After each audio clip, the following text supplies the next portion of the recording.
Hello everybody, it's me, Freebiy, and guess what day it is? It's Wednesday, my dudes, if you are unaware, which means snapshots.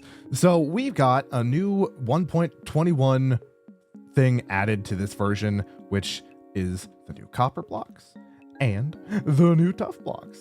This is 23W43A, by the way, and this is the fun stuff that was added in this update. So let's take a look at these and how you can make some. So let's start off with the TUFF, which is arguably the thing I'm more excited for, because copper's cool and all, but I love TUFF. So TUFF is, you can get all the new TUFF blocks by finding all this stuff. I believe all these blocks will spawn naturally in the trial chambers when they get added.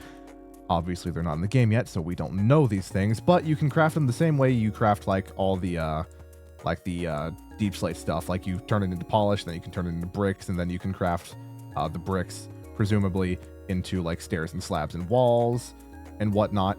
But it all also is done in the stone cutter, which is sweet. We got the chiseled TUFF brick over here, which I think is really nice looking actually. Same with these the TUFF bricks. It's like, it's, hold on, is it the exact same texture as the stone bricks, but like a different color, really? Because oh no, okay, so they are completely different, but obviously they're the same, but similar, not the same, but different. But that's what that looks like. It comes in the stair and the slab and the wall variety, which is cool. Coming up over here, we've got the polished ones. I am a big fan of any polished block, really, which is well, okay, maybe not all of them. Granite's all right in certain situations, and I can never find a way to use diorite. Not the point. This is what the polished TUFF looks like. Here's the stair, slab, and wall variety. Over here, we've just got chiseled TUFF, which I believe the chiseled blocks can only be crafted with the stone cutter, or it works like the chiseled stone brick, where you gotta like craft it into slabs and then craft it back into like a full block or whatever. Blah, blah, blah, blah, blah, blah, blah, blah, blah. Then over here, we got, you know, just normal TUFF, but now comes with stairs, slabs, and walls, just like stone did in, I believe it was Caves and Cliffs Part 1, where that stuff was added. So there's all that, and that is really cool.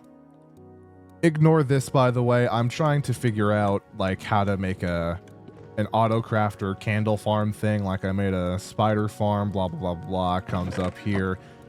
This is where I'm stumped. I've never made a working bee farm before, so I was working on it, but I kind of gave up. All right, copper. So the one that I'm not as excited for, because I just don't use copper all that often, has some new cool things that's making me more excited for copper. So I'm probably going to start using copper more often. So over here on the left, we have the copper grate. Let me get rid of all this stuff. The copper grate. How this works is, if I look at the blog post, the copper grate is a decorative block that can be crafted in the stone cutter or with 4 blocks of copper like this. This is a great use for the crafter, by the way, where I can just leave a crafting recipe in the thing to show you how things are made. Great thing for tutorials and stuff. So it is a transparent block, which means light can go through it. Mobs cannot suffocate inside. It cannot conduct redstone, and hostile mobs cannot naturally spawn on them. So this block is effectively just mob proofing right here, and it has a great sound. Listen to that. It's a great sound. It's a great block. This is like copper glass, copper windows. That's how I'm looking at it. It's very cool. So there's that. Again, can be crafted with 4 copper blocks like so, or in the stone cutter if I had copper blocks to put in the stone cutter. Yep, right there, copper grate. And you get 4 of them. 4 of them for stone cutter and for crafting. To the right of that, we have the chiseled copper, which is, as far as I can figure out, it's like the other chiseled blocks where you gotta craft things down to the slabs and craft them back up into the full block. Or you can just get it out of the stone cutter. It's for the chiseled blocks, it's just way easier to go through the stone cutter, let's be real. But it's nice that they all have like actual crafting recipes too, if for whatever reason you don't have a stone cutter. Moving on to the right, we have the copper door and trapdoor.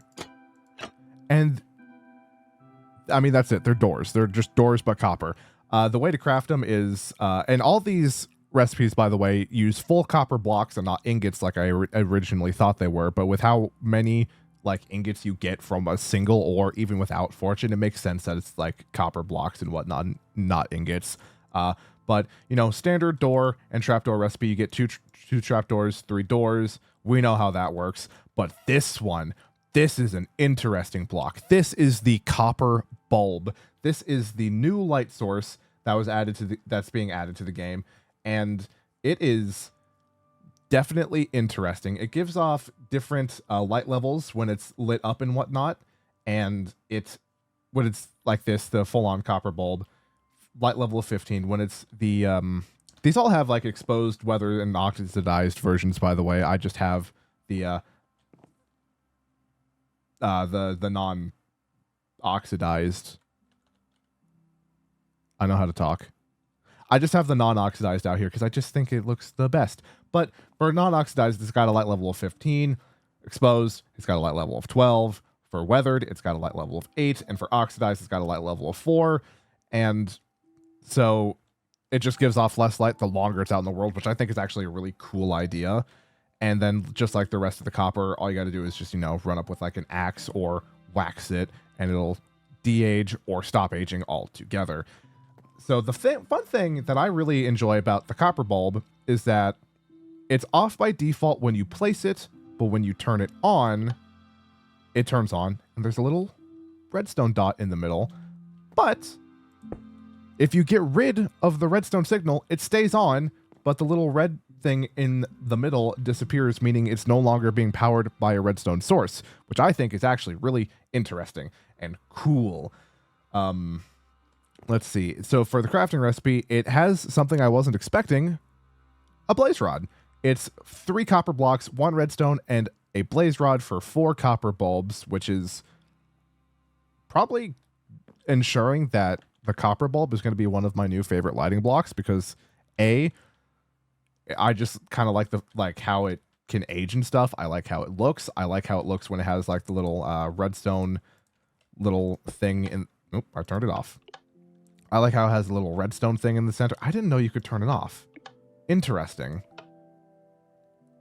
So whenever it receives like a redstone pulse or whatever, it must turn on and off. I didn't see that in the blog.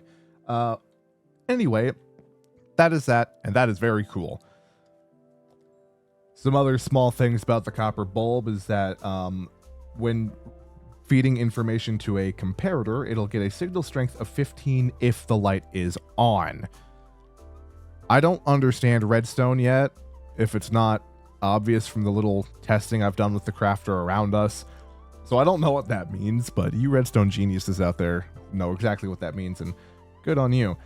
And this block also does not conduct redstone power. So like you can power it, but you can't send power through it. Some other small changes that are just cool and whatnot is that when you throw an ender pearl, they now produce a teleportation sound when you teleport, which is actually kind of cool.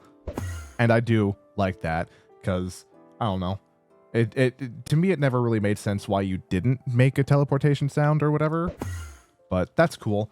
And then on top of that, and I should have been ready for this, but I wasn't, give me just a moment. Bats have a new model and animation. Look at that.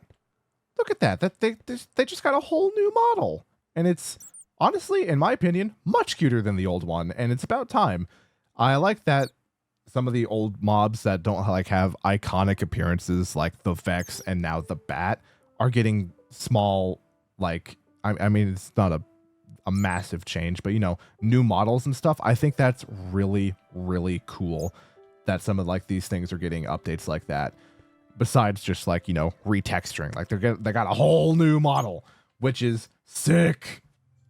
Oh, and they do have a new texture technically because of the new model and whatnot. But that is, but that's going to be it for this snapshot. This was not as exciting in my opinion as the crafter, even for someone who doesn't understand redstone or anything. I was honestly more excited for like all the new building blocks and stuff, but I was also maybe hoping we'd get like the trial chambers too, which we didn't, which is unfortunate, but it's all right. It's whatever.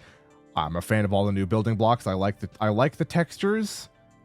I like everything for the most part. I have a few little nitpicks, but I'm not going to go over it here because I'm not super like, I'm not like a texture dude or whatever, so it's whatever. But this is all the new stuff. There's a lot of fun stuff. Hopefully next week we'll get either something we haven't seen before that they didn't announce at Minecraft Live, that's what it's called these days, or the trial chambers. And if we get the trial chambers, we'll get a snapshot video and a snapshot live stream, because if you don't already, perhaps consider subscribing, because I will be doing all these update videos as snapshots come out, and I try to live stream 3 times a week here on the channel. So if you want to come check out those live streams, be sure to hit subscribe and hit the bell icon to get notified whenever I upload or go live. And that's going to be it for me. Thank you so much for watching. And I'll see you in the next video, which will probably be the next snapshot.